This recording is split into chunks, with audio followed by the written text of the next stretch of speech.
Hello, everyone, and welcome.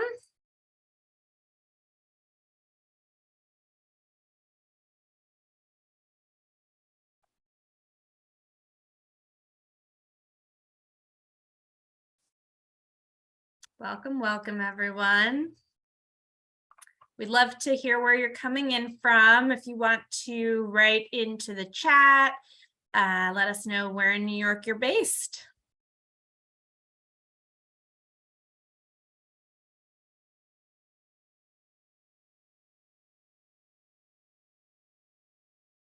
Oh, we've got fellow Albany, Troy folks here.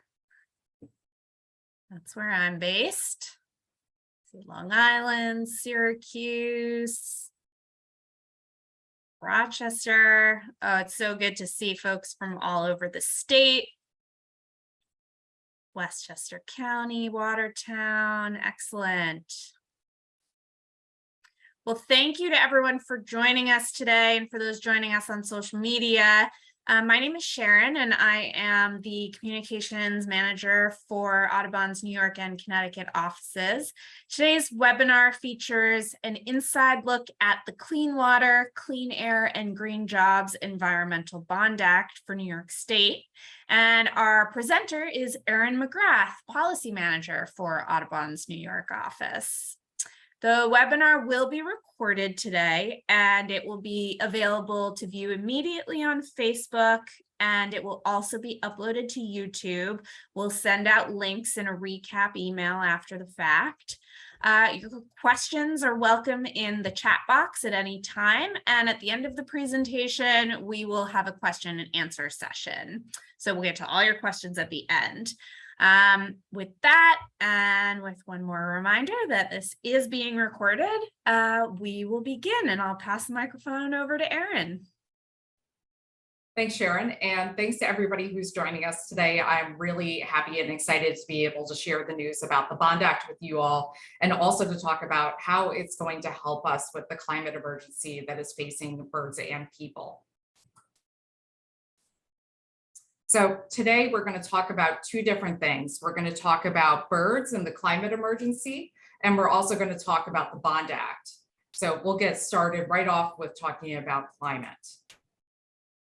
So a lot of folks don't know that climate change is going to have a huge impact on birds. It's something that Audubon has studied closely, and we figured out some of the exact ways that they're going to be impacted. So we're going to walk through that today, because it's what impacts birds is ultimately going to impact people as well. So in 2019, Audubon released a report called Survival by Degrees, and it examined how climate change will impact birds in the places they need. Audubon scientists used 140 million bird observations and sophisticated climate models to figure out exactly how their habitats and their behaviors were going to be impacted. Our report found that 389 North American birds are at risk of extinction due to climate change and other compounding factors. But the good news is we can help improve the chances of them surviving by taking measures to reduce our climate impact and the climate impact of our economy at large. Climate change specifically, as we all know, is going to cause rising temperatures and shifting weather patterns, which is going to affect birds' ability to find food and reproduce. So over time, that's going to impact local populations, but it's also going to affect bird populations across the continent. So some species may go extinct if they cannot survive and find food to raise their young, but hopefully we can lessen that number by taking actions against climate change. When we talk about the threats of climate change, there's a lot of different things that are going on here. Most people are familiar with global warming and its ties to climate change, but that can cause a lot of other threats.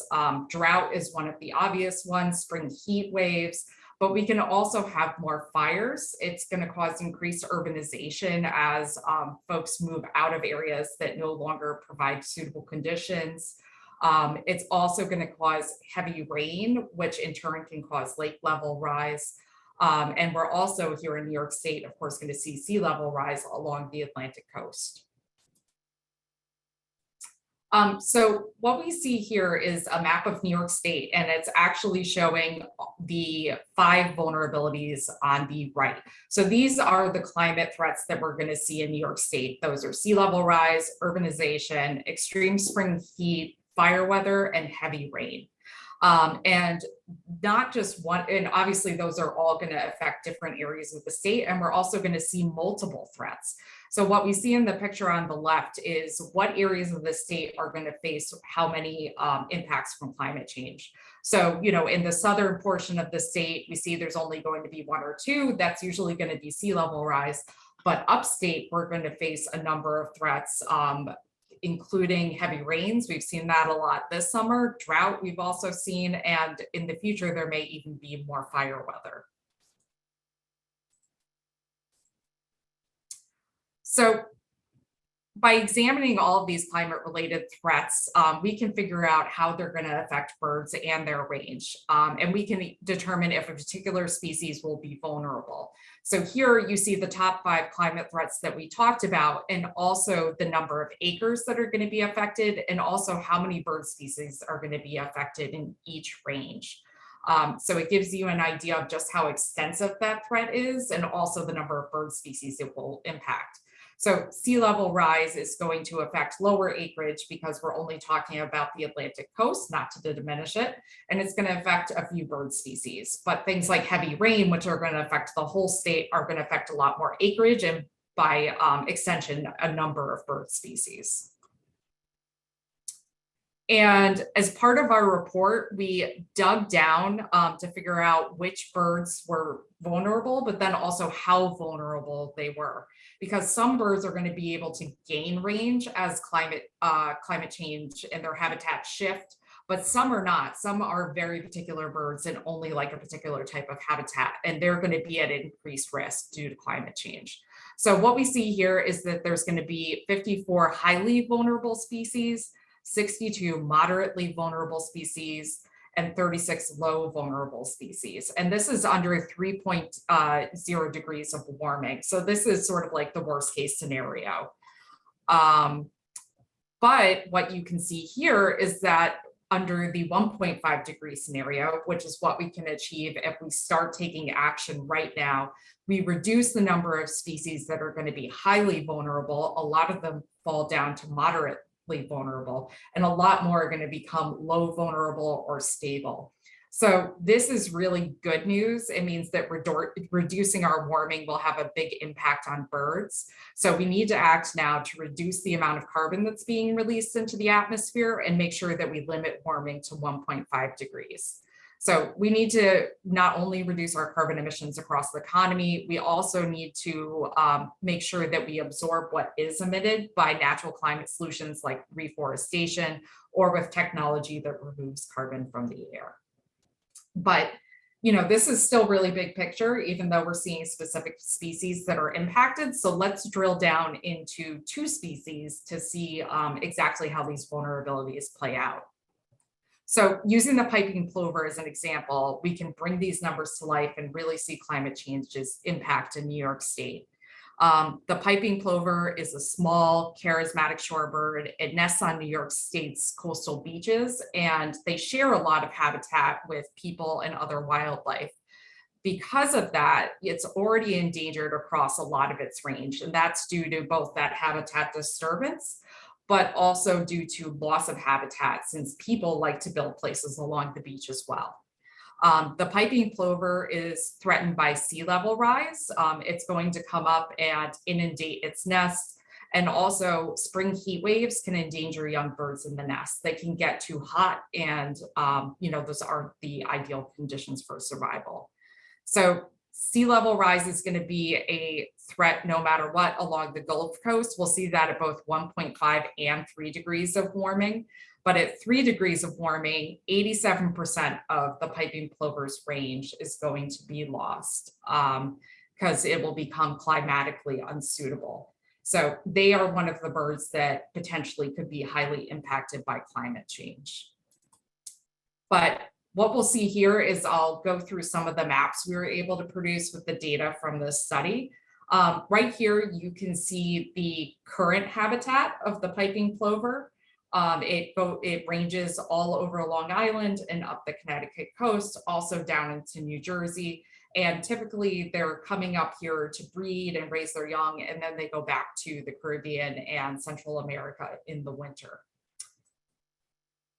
But we go to 1.5 degrees of warming, and what we start to see is that sea level rise and other factors are starting to impact their range. Specifically, they start to lose range along New Jersey, along the western half of Long Island, and along the Connecticut coast.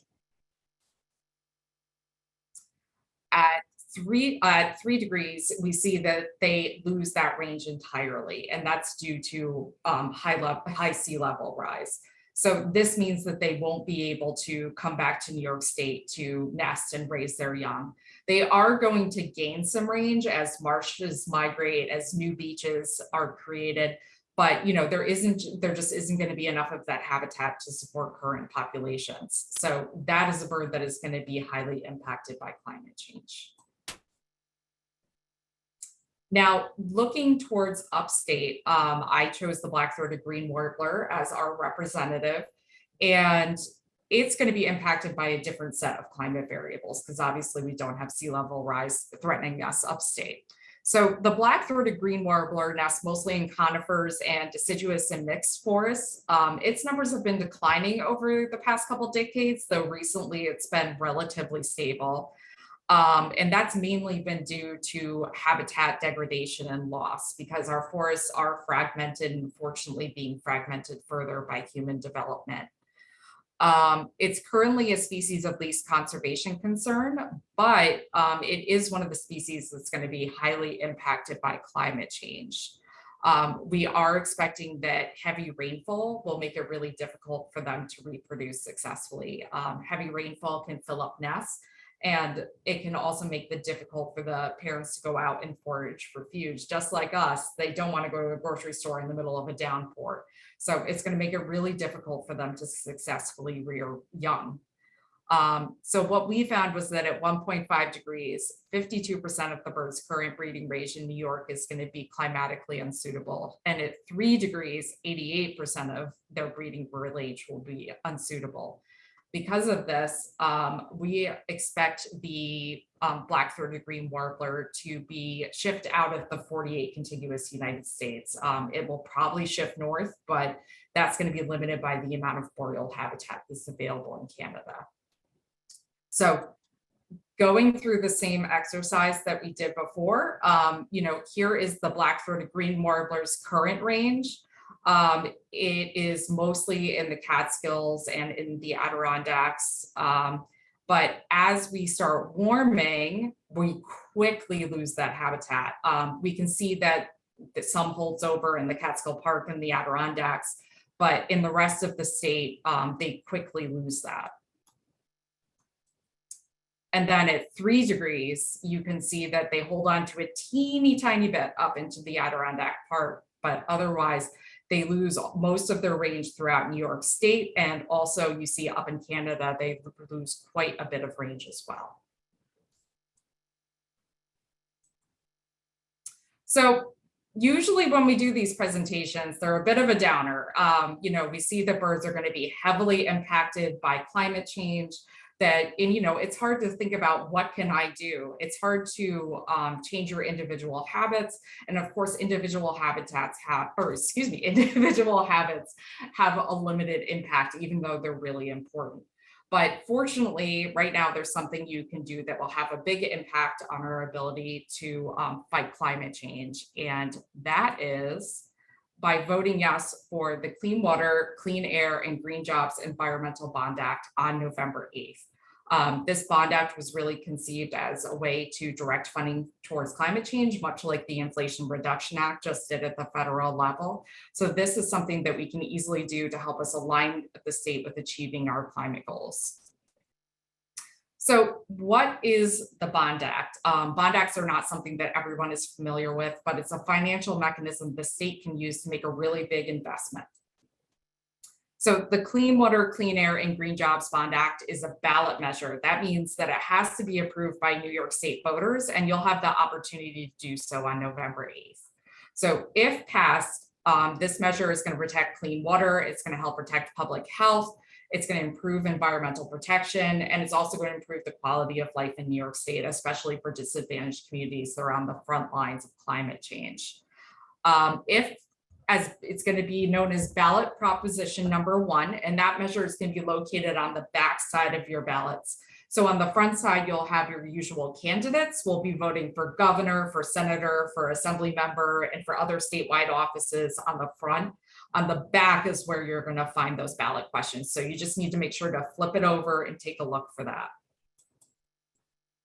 So let's dig down a little bit into what the Bond Act is going to do, and in particular, why it's going to be good for these climate threatened birds. So the Bond Act is a really historic opportunity to protect our environment. It's going to be $4.2 billion in funding, billion with a B, and we're going to spread that out over a couple of categories, which, by the way, do not add up to $4.2 billion because we have a little bit of extra money to put towards climate initiatives. But we're going to look at climate change mitigation, habitat restoration and flood risk, water quality and resilient infrastructure, and open space conservation.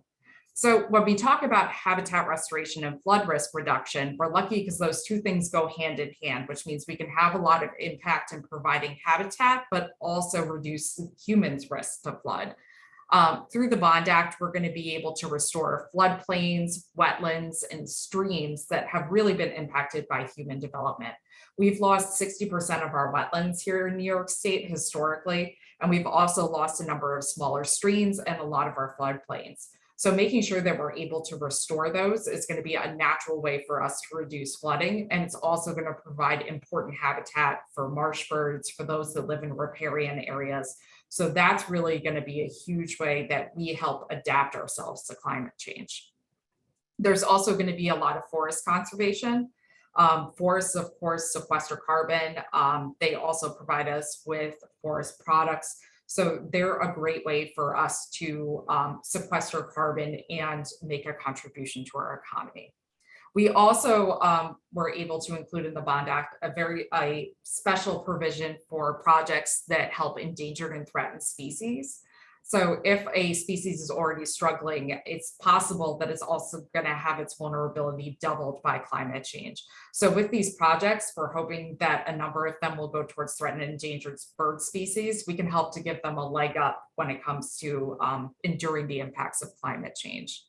We also are going to have a number of habitat restoration projects because, like the black-throated green sparrow, which is only a species of special concern, there are a number of species out there that aren't endangered or threatened, but are going to be highly vulnerable to climate change. So we want to make sure that we have funds available to help them out as well.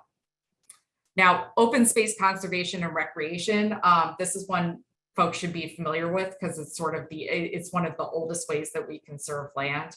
This funding can go towards land purchases and also be used to purchase easements from private landowners.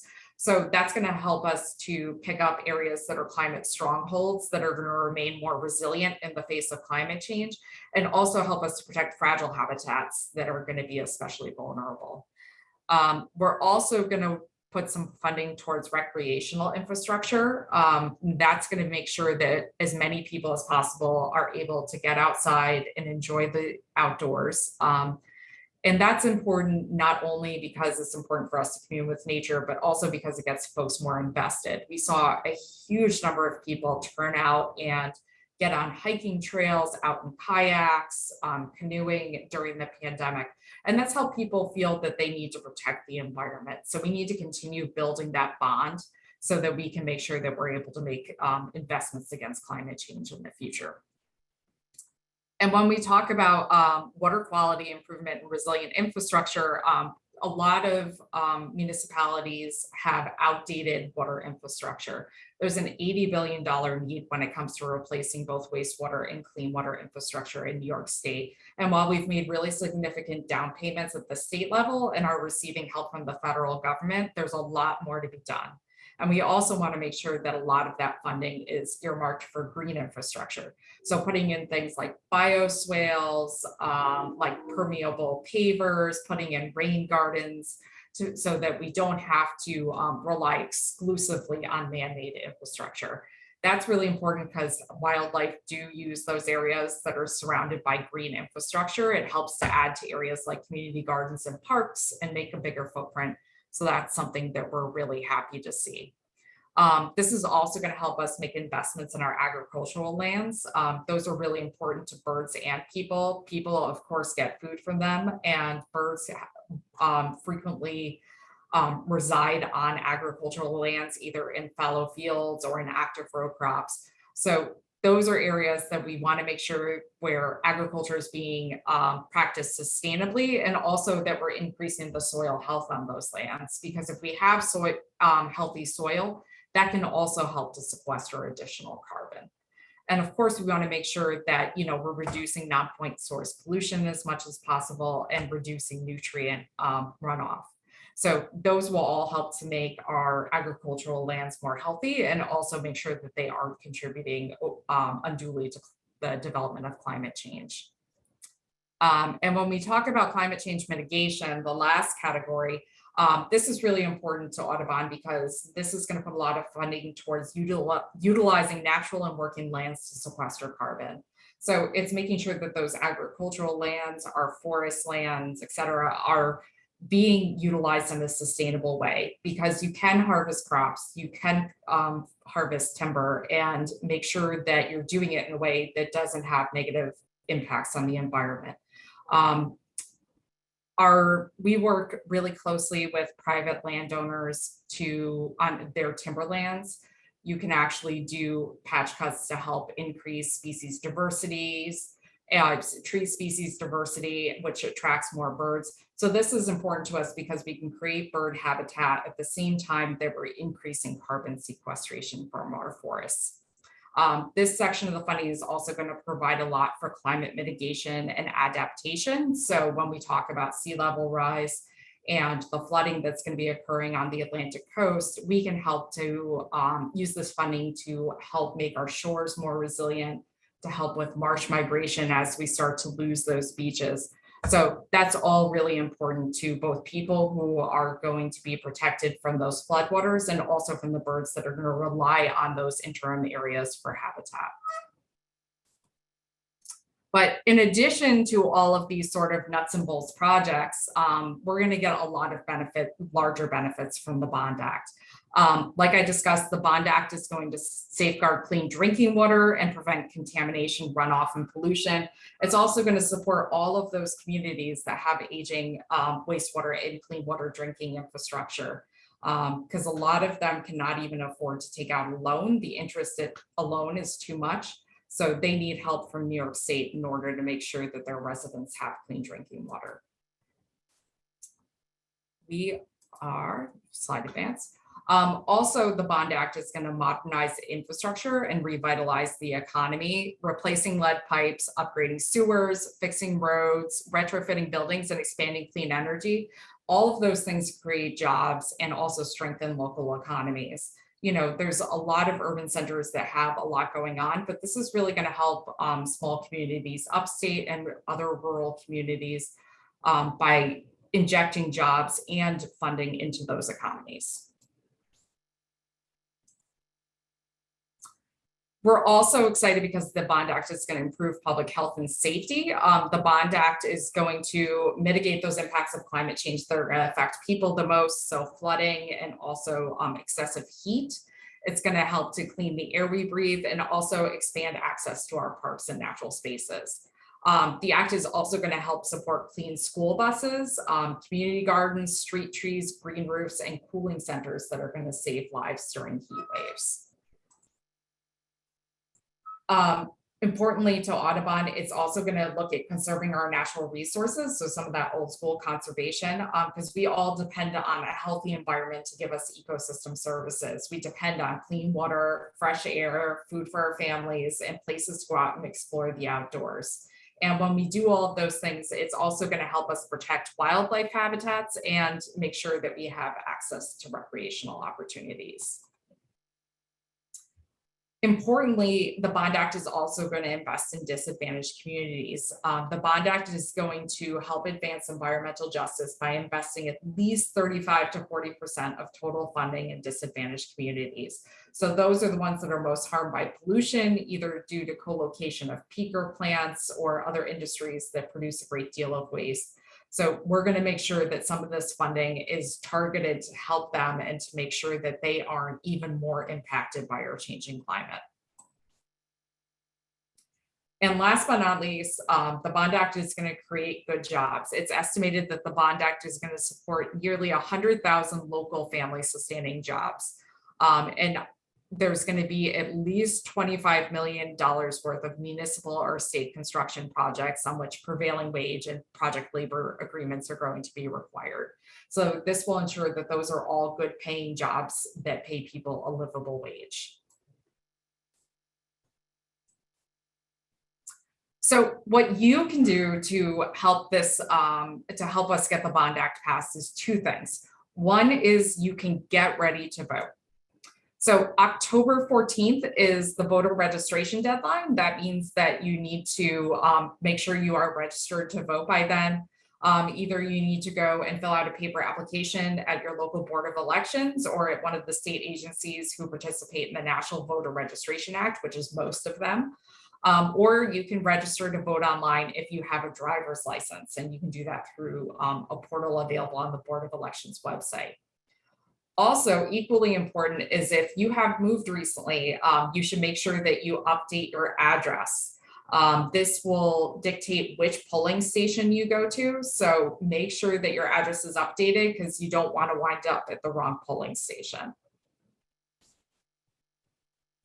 Also, you can make a plan to vote. We're lucky in New York State, we have a couple of different options for how to vote. The first is voting by absentee ballot.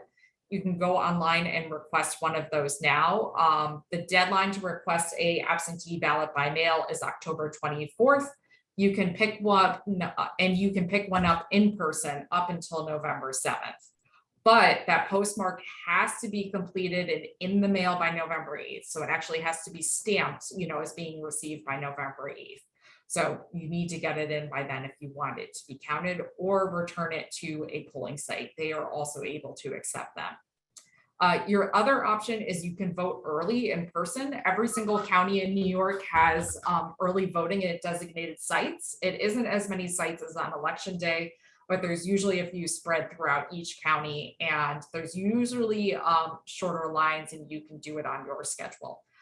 Early voting is going to be from October 29th to November 6th. So if you have obligations on election day, this is a great opportunity to get out and vote. And then, of course, you can always go turn out and vote in person on election day. We will be open from 6 a.m. to 9 p.m.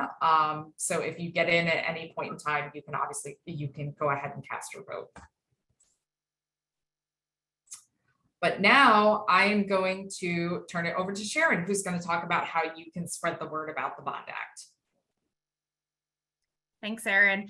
So like Erin said earlier, one of the greatest things about there being Environmental Bond Act on the ballot this year is that it's a really easy and incredible way to take conservation action that has a real impact.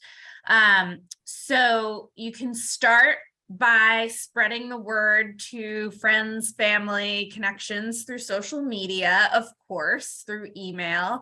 And Erin, if you want to flip to the next slide, we'll show you some examples of social media posts, which are available to the public. And we will put a link in the chat and also include a link in the recap email so that you can access these and other images to share. In communications world, we like to say that it takes at least 10 times for folks to see something before they take action on it. So, you can send this out a couple times via email, via social media. Don't think that just sending it out one time is one and done. The best thing to do is to remind people over and over again, and especially around those key dates that Erin has already mentioned, the early voting dates, the actual election day. I mean, we're talking reminders as often as possible. And the more people see the same image over and over again, the better the connection in their brain. So, you know, if people see that same image of, you know, the child looking through the binoculars and that message of vote yes on Prop 1, they are more likely to act if they've seen that image and that message often enough in the lead up to voting day. Next slide. So this is a really easy way to kick things off, and we'll again drop the links in the chat, but you can ask your flock to pledge to vote.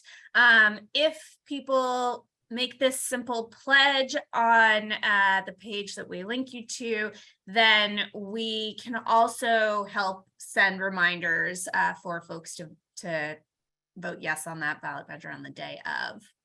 And the vote yes pledge is in the chat as we speak. So, you know, again, the important and great thing about having these pre-created messages is that you get to share the same visuals and the same message over and over again across your networks. And the more people see the same thing repeated over and over again, the more likely the opportunity is that they will take action. You know, sometimes people don't even realize that there is a ballot measure that they can vote on. And so even very simply just letting people know that it exists is all that it takes to help them take action. So we, you know, at the same time that we're asking people to vote yes, we're also just saying, hey, did you know that you have this opportunity to vote at all? And just making sure that people know that that's the case is hugely important in the next couple of weeks. And I think I've got one more slide. And this is just our recap. So obviously voting yes for everyone on the webinar today on November 8th is of the utmost importance. Visiting voteyescleanwaterandjobs.com and taking the pledge to vote yes, and also sharing that with your networks is just going to be an incredibly helpful way to get the word out.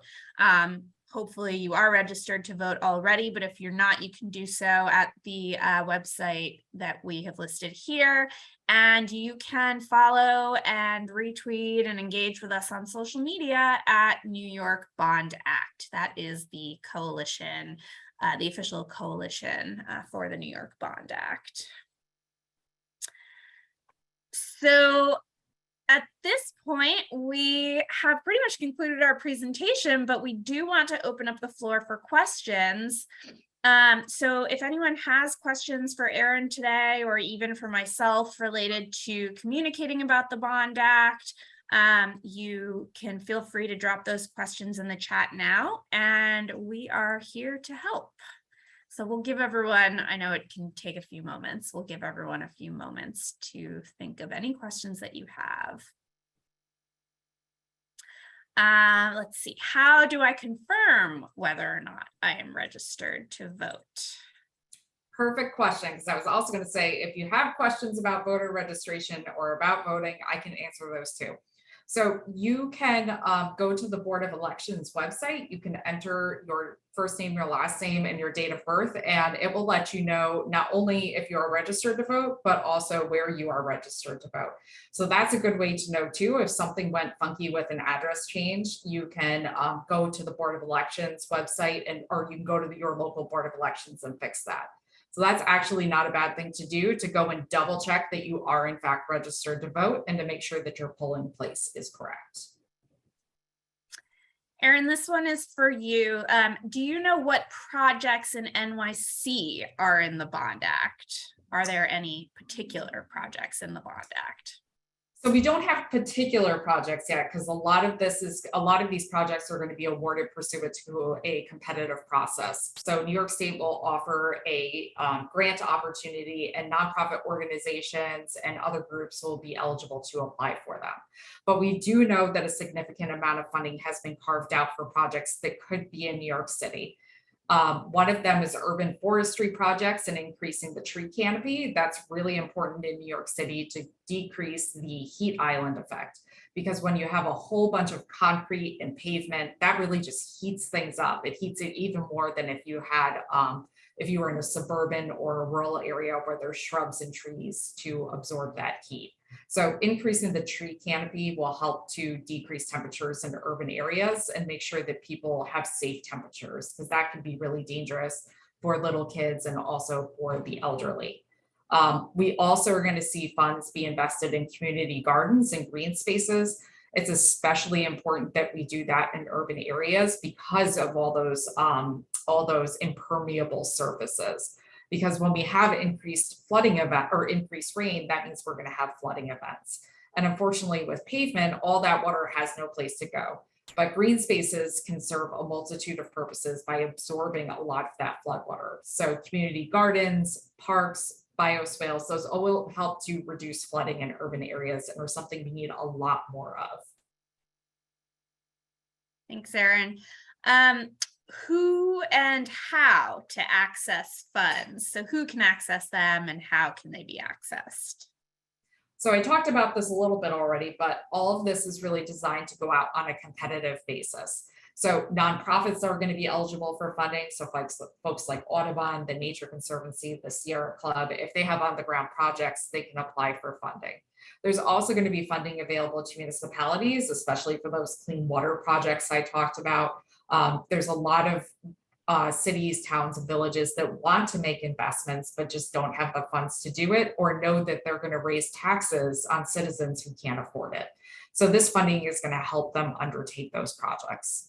And also some of this funding will go to state agencies who have projects in the pipeline that are going to help, especially those recreational projects and projects to help restore habitat on land that is owned by the state.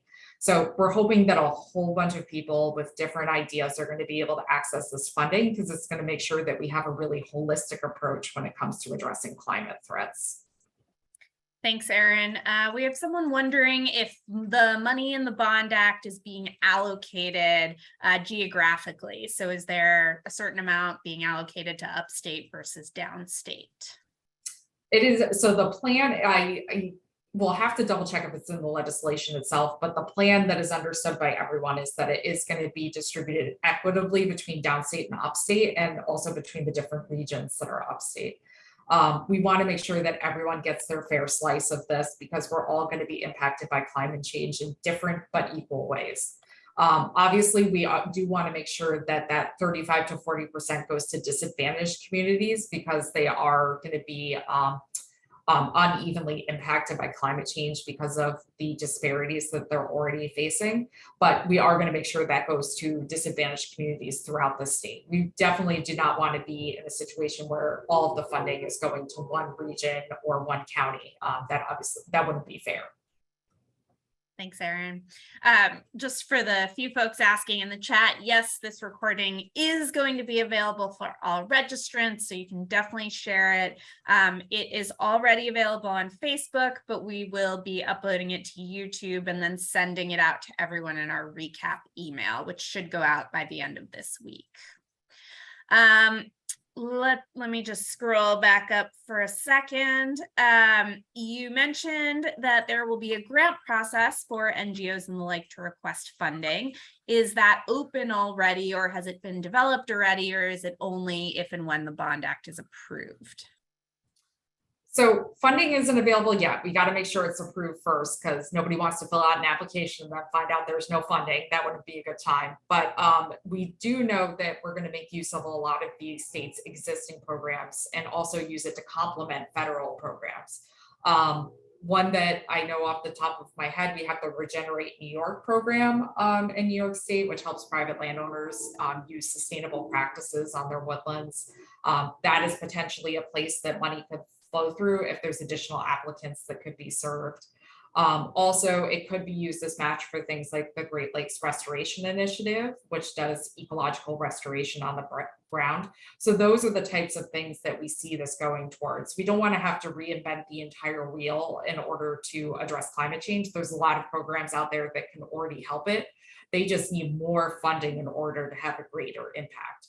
But if I had to take a guess, I think there will be some new programs that are going to be specifically targeted towards climate mitigation and also adaptation. You know, that's something where we want to think about new and creative ways to make impacts on the ground. So I wouldn't be surprised if we see agencies developing some new programs to get this Bond Act funding out as well. Thanks, Erin. Excuse me. So let's see. Susan asks that I've had people come back with a level of discomfort for advocating for the state to go into debt through bonds. Can we address this at all? Yes, no, this is a big concern, and it's a totally valid one. You know, taking on debt, it can be scary.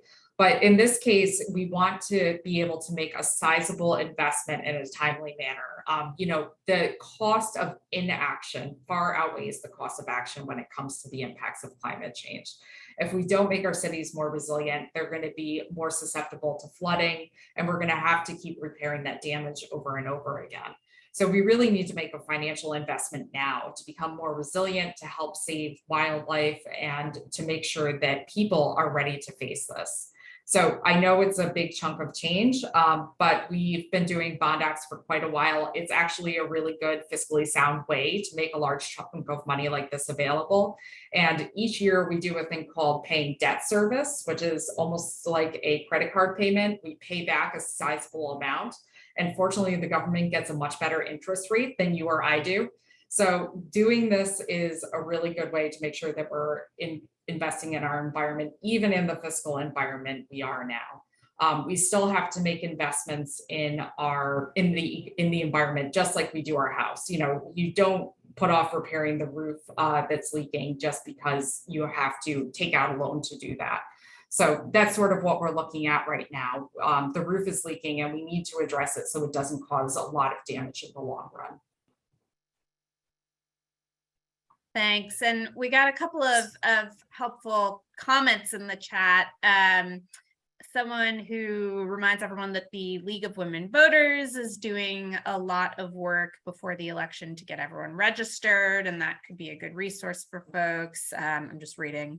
And a reminder to voters to turn over the ballot. Referendums often receive less support because people don't know or forget to turn over the ballot to see the referendum options.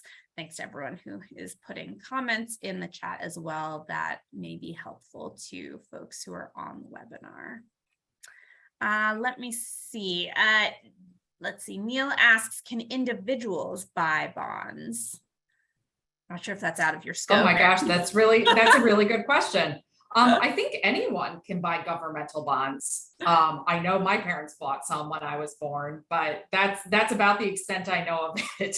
So I think you can buy bonds. I don't know if they would go, you know, specifically towards the Environmental Bond Act, but we can try to dig up some resources and send them around in the follow-up email. Yeah, great. All right, well, I think that is all of our questions about the Bond Act today. Thank you to everyone who has joined. Again, we are sending out a follow-up email to everyone who registered. So if you have further questions, you can respond to that email and we are happy to get back to you. And here's hoping that everyone turns over their ballot and gets the word out, and that we have a great year coming up for the environment. Thanks to everyone for joining. Thank you very much.